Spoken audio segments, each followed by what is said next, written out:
নমস্কার বন্ধু, আজ আপনাদের দক্ষিণেশ্বর রামকৃষ্ণ সংঘ আদ্যাপীঠ বেহালা শাখায় এনেছি। ফলহারি অমাবস্যা 2025 সেই তিথি পুজো উপলক্ষে আমি একটা ছোট্ট ব্লগের মাধ্যমে আপনাদের কাছে তুলে ধরেছি। এই বেহালা দক্ষিণেশ্বর রামকৃষ্ণ সংঘ আদ্যাপীঠের এখানে লোকনাথ বাবা বিরাজ করছে এই মন্দিরে, এবং এই মন্দিরে একটা শিব মন্দিরও আছে। আর এই হলো আদ্যা মা। এই মন্দির, এই সেবা প্রতিষ্ঠান আধ্যাত্মিক এবং সেবামূলক কাজের সঙ্গে যুক্ত থাকে। সেবামূলক কাজ হচ্ছে স্বাস্থ্য শিবির, রক্ত পরীক্ষা, চক্ষু পরীক্ষা, ছানি কাটানো, এসব বিনামূল্যে এনারা করে থাকেন। এছাড়া আধ্যাত্মিক দীপান্বিতা অমাবস্যা, ফলহারি অমাবস্যা, রামনবমী তিথি প্রভৃতি এসব পালন করে থাকে। আমি আজকের এখানে ফলহারি অমাবস্যা যে পূজা, যে যজ্ঞাদি যেভাবে চলছে সেটা আপনাদের তুলে ধরব। এবং এদের এখানে সেবামূলক বলতে অঞ্চলের মানুষের ডাকে 24 ঘন্টা সাড়া দিয়েছে। অ্যাম্বুলেন্স হচ্ছে সববাহী গাড়ির পরিষেবা। হিন্দু শাস্ত্র রীতি মেনে প্রতি বছর এই মন্দিরে বেহালা শাখার দক্ষিণেশ্বর রামকৃষ্ণ সংঘ আদ্যাপীঠে জ্যৈষ্ঠ মাসে অমাবস্যা তিথিতে এখানে ভোগেরও ব্যবস্থা রয়েছে। এই হলো প্রবেশ পথ, এই হলো তলা থেকে আপনাদের, এই হলো প্রবেশ ঘর, অফিস ঘর, আর এই হলো ভোগঘর, আর এই হলো এখানে জুতো রাখার ব্যবস্থা আছে। আর এই হলো জুতো রাখার ব্যবস্থা দেখুন। আর এখানে হচ্ছে একটা তুলসী মঞ্চ, এখানে ভক্তরা নিবেদন করে ধূপ মোমবাতি, আর ধাপে ধাপে এবারে ওপরে নিয়ে গেলাম মন্দিরের প্রাঙ্গণে যেখানে পুজো চলছে। দেখুন, ফলহারি অমাবস্যা বিশ্বাস করে যে এই তিথিতে দেবী শক্তি সমস্ত অশুভ ফল হরণ করে প্রদান করেন শুভ ফল। সেই দিক থেকে জ্যৈষ্ঠী মাসের অমাবস্যাকে বলা হয় ফলহারিণী অমাবস্যা। তাই এই তিথিতে দেবী কালীর পুজো করলে অশুভ ফল নাশ হয় বলে মান্যতা রয়েছে শাস্ত্রমতে। এদিকে এই ফলহারিণী অমাবস্যা তারিখ হচ্ছে 26শে মে 2025। শুধু পঞ্জিকা মতেই নয়, অমাবস্যা তিথি নিয়েও রয়েছে অনেক কিছু। সোমবার ফলহারিণী অমাবস্যা হয়ে পড়েছে। বিশুদ্ধ এবং সিদ্ধিত্ব পঞ্জিকা অনুসারে অমাবস্যা তিথি 26শে মে 2025 সোমবার পড়েছে। সেদিন দুপুর 12টা 13 থেকে তিথি, আর অমাবস্যা তিথির অবসান হবে 27শে মে 2025। সোমবার 26শে মে থেকে শুরু হয়েছে। তাই আমি আপনাদের এই সন্ধ্যাবেলায় এই মন্দিরে এখানে এনে আপনাদের যেভাবে পুজো হচ্ছে অঞ্জলি, তারপর এখানকার কথিত আছে জ্যৈষ্ঠী মাসের ফলহারিণী অমাবস্যা 10টি পাপ থেকে মুক্তি পাওয়া যায় মনে করা হয়। এই দিনে ব্রহ্ম মুহূর্তে গঙ্গা স্নানে পাপ মুক্তি হয় বলে মনে করেন হয়। শাস্ত্রে 10 ধরনের পাপের কথা বলা হয়েছে, যা শারীরিক, মৌখিক, মানসিক ও শারীরিক পাপকে বলা হয়। শারীরিক পাপ যেমন কিছু চুরি করা, সংহতি সহা এবং ব্যভিচার। কথার মাধ্যমে সংগঠিত পাপকে মৌখিক পাপ বলা হয়। অন্যদিকে মানসিক পাপ হলো সেই সব পাপ যা মনের দ্বারা সংগঠিত হয়, যেমন যেমন মনে করো সম্পর্ক খারাপ ধারণা করা, কোনো মিথ্যাচারে জড়িত পড়া, অথবা কোনো সম্পদ বা সম্পত্তি আত্মসাৎ করা চিন্তা করা। এই দিনের পুজোয় দেবীকে মরশুমি ফল দিয়ে পুজো দেওয়ার রীতি রয়েছে। বহু পীঠস্থান এই দিন দেবীকে ফুলের বদলে ফল দিয়ে সাজানো হয়। এই মন্দিরেও ফলহারিণী অমাবস্যার যে পুজো দেখুন কত সুন্দরভাবে হচ্ছে এখানে। মূলত এদিন দেবীকে সবচেয়ে প্রিয় ফল নিবেদন করা হয়, আর এক বছর সেই ফল না খাওয়ানোর রীতি দিয়েছে। এক বছরের মধ্যে মনস্কামনা পূরণ হলে প্রসাদী ফল গঙ্গায় ভাসিয়ে দেওয়ার রীতি রয়েছে। দক্ষিণেশ্বরের রামকৃষ্ণ সংঘ আদ্যাপীঠ বেহালা শাখা অঞ্চলে আদ্যা মায়ের মন্দির নামেই পরিচিত লাভ করেছে। শহরের বুকে কর্মব্যস্ত ও শাখা আদ্যাপীঠের ভাবধারা বহন করে চলেছে খুবই নিষ্ঠার সাথে। একদিকে গুরুকালী হরি ত্রিমূর্তি সম্বলিত মন্দিরে সেবা ও পুজোর এতদিনের আয়োজন, অপরদিকে সমবেত ভক্তমণ্ডলীকে প্রসাদদানেরও ব্যবস্থা করা। ফলহারি অমাবস্যার পুজো এখানে যেভাবে ভক্তমণ্ডলী সারিবদ্ধভাবে বসে পুজো দেখছেন, সেটা এখানে এসে আপনারা মুগ্ধ হয়ে যাবেন কত সুন্দরভাবে এখানে পুজো হচ্ছে। তাই আমি আশা করি আপনারাও এই দক্ষিণেশ্বর রামকৃষ্ণ সংঘ আদ্যাপীঠ বেহালা শাখায় যখন কোনো পুজো অনুষ্ঠান হবে আপনারা আসবেন। দেখুন কি কত সুন্দরভাবে অঞ্জলি হচ্ছে, সেটা আপনাদের কাছে তুলে ধরছি। দেখুন কত সারিবদ্ধভাবে বসে পুজো চলছে, এবং এখানে আদ্যা মায়ের যে পুজো চলছে ফলহারি অমাবস্যা, এখানে অঞ্জলি দেখুন সকলে ভক্তমণ্ডলী বসে কত সুন্দরভাবে করছে। এই বেহালা শাখা আদ্যা মায়ের মন্দিরে হচ্ছে আপনার দীপান্বিতা কালী পূজা সারা রাত্রি ধরে চলে। মায়ের বিশেষ পুজো সাথে ভক্তিমূলক সঙ্গীতের অনুষ্ঠানও হয়ে থাকে।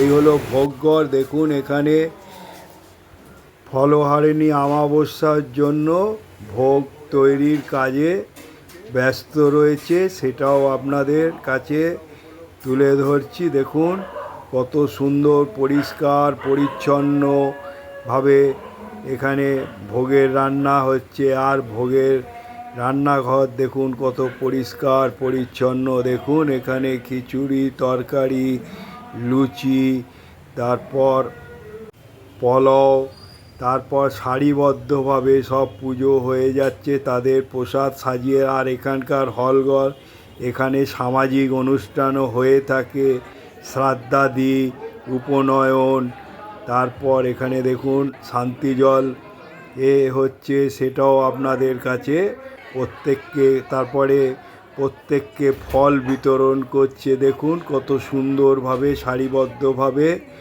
সেটাও আপনাদের কাছে তুলে ধরছি। দেখুন প্রত্যেককে ফল দিচ্ছে, যত ভক্তবিন্দু আছে সেটা এইখানেই গেলে দেখতে পাবেন। আর এইখানে দেখুন যারা যারা পুজোর প্রসাদ দিয়ে গেছে, পুজো হয়ে গেছে, সাজিয়ে রেখেছে, নাম লেখানো আছে, প্রত্যেককে এসে তুলে নিতে হবে।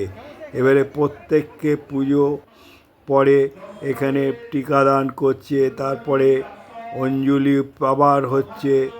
এখানে দুবার করে অঞ্জলি হচ্ছে যারা দিতে পারেনি। আর এখানে কত সুন্দর তুলসী মঞ্চ, দেখুন রাতের বেলা কত সুন্দর লাগছে এই তুলসী মঞ্চ। এরপর এখানে এই ফলহারিণী অমাবস্যা উপলক্ষে হোম হবে, তার প্রস্তুতি চলছে।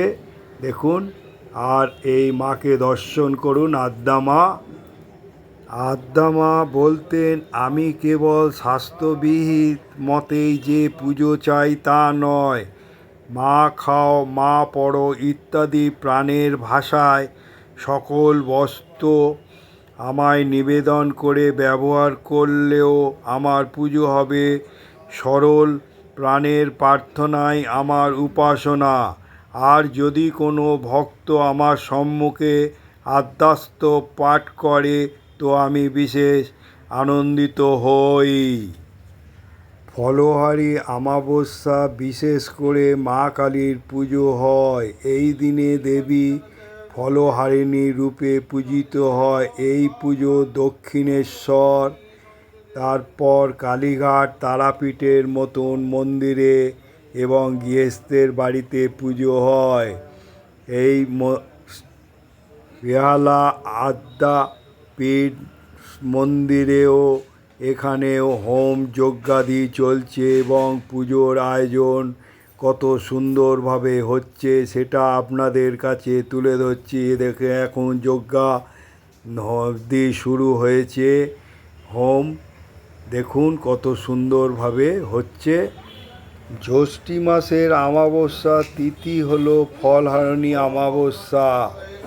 এই দিনটি আধ্যাত্মিক এবং ঐতিহাসিক গুরুত্ব রয়েছে। এই দিনে রামকৃষ্ণ মঠ ও আশ্রমে ষোড়শী পুজো হয়।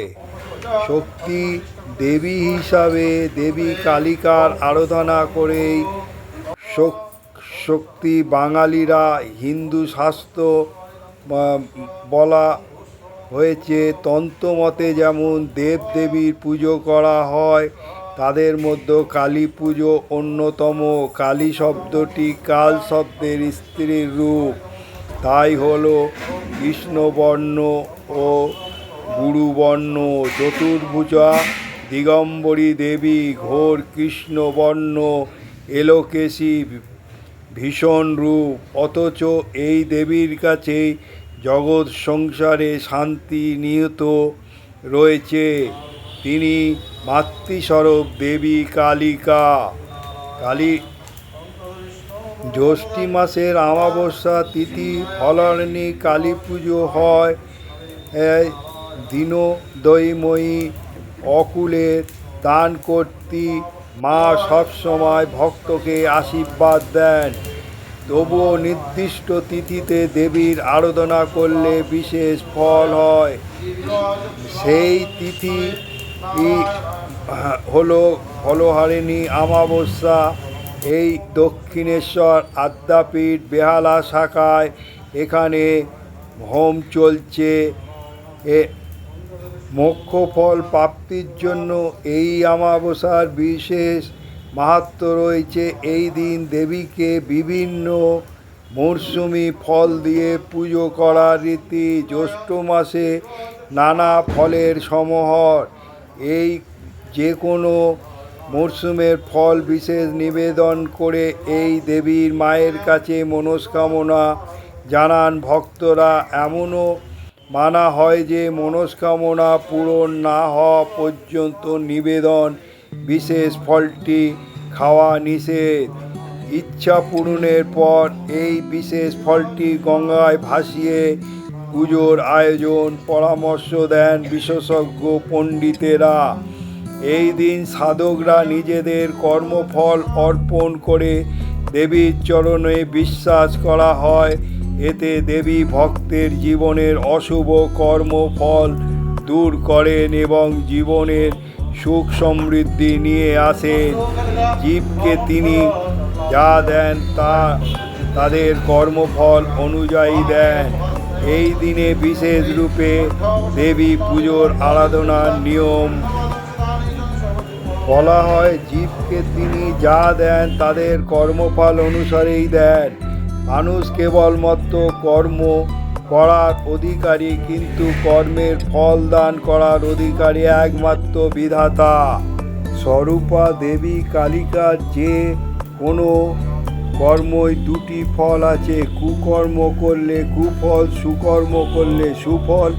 ফলহারিণী অমাবস্যায় দেবী সন্তানদের সুকর্মের জন্য আশীর্বাদ করেন, অন্যদিকে সন্তানদের কুকর্মের জন্য অশুভ ফলের প্রভাব থেকে সন্তানদের রক্ষা করা, অশুভ কর্মফলের বিনাশ হয়, বদলে শুভ ফল প্রাপ্ত হয়। তাই এই অমাবস্যায় বিশেষ দেবীকে ফলহারিণী মা রূপে পূজিত হয়। ফলহারিণী কালী পুজোর দিন ঠাকুর রামকৃষ্ণ শ্রী সারদা মাকে সাক্ষাৎ ষোড়শী গানে পুজো করেন। এটা জগতের ইতিহাসে একটি গভীর তাৎপর্যপূর্ণ ঘটনা। ঠাকুর সংসারে নারী স্থান ও দাম্পত্যের একটি যুগান্তকারী দৃষ্টিভঙ্গি দেখিয়েছিলেন। তাই এই বিশেষ দিনেই ভারতীয় আধ্যাত্মিক দর্শনে এই একই অভূতপূর্ব, অতুলনীয় ও বিরলতম ঘটনা। নমস্কার বন্ধু, আজ আপনাদের বেহালা দক্ষিণেশ্বর আদ্যাপীঠ মন্দিরে এনেছি এবং এখানে ফলহারি অমাবস্যা পুজো উপলক্ষে একটা ছোট্ট ব্লকের মাধ্যমে তুলে ধরেছি। এখানকার পুজো তুলে ধরেছি এবং এখানে কিভাবে পুজো হয়েছে তা এটা দেখার পর আপনারা লাইক, শেয়ার ও সাবস্ক্রাইব করে পাশে থাকবে যদি ভালো লেগে মনে করেন। আপনারা ভালো থাকুন, সুস্থ থাকুন, এই বলে আমি এবারে আমার গন্তব্যস্থলে চললাম। জয় মা আদ্যা কালী, জয় মা আদ্যা কালী, জয় মা আদ্যা।